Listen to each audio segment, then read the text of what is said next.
আসসালামু আলাইকুম প্রিয় দর্শক, আমরা আজকে একটি গুরুত্বপূর্ণ বিষয় নিয়ে আলোচনা করব।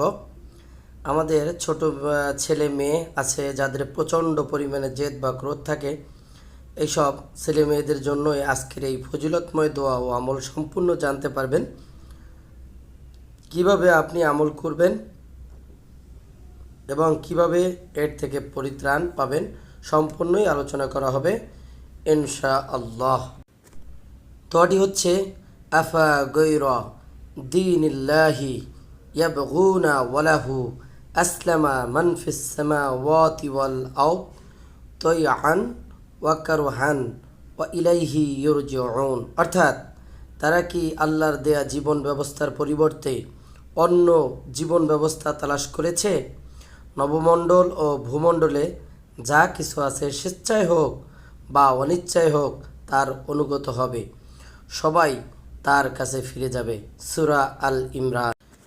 এর ফজিলত হলো, যে ব্যক্তির সন্তান বা প্রাণী তাকে কষ্ট দেয় সে যেন তার কানে সূরা আল ইমরানের ৮৩ নং আয়াত পড়ে।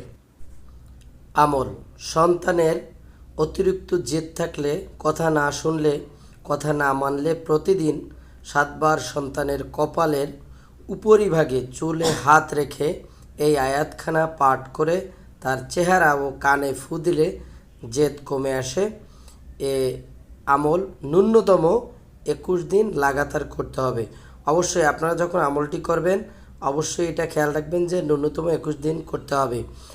আর আমাদের যেটা এরকম হয় যে আমরা অনেক সমস্যায় সম্মুখীন হই, বা এই ধরনের কাজ থেকে আমাদের অবশ্যই মুক্ত থাকা উচিত।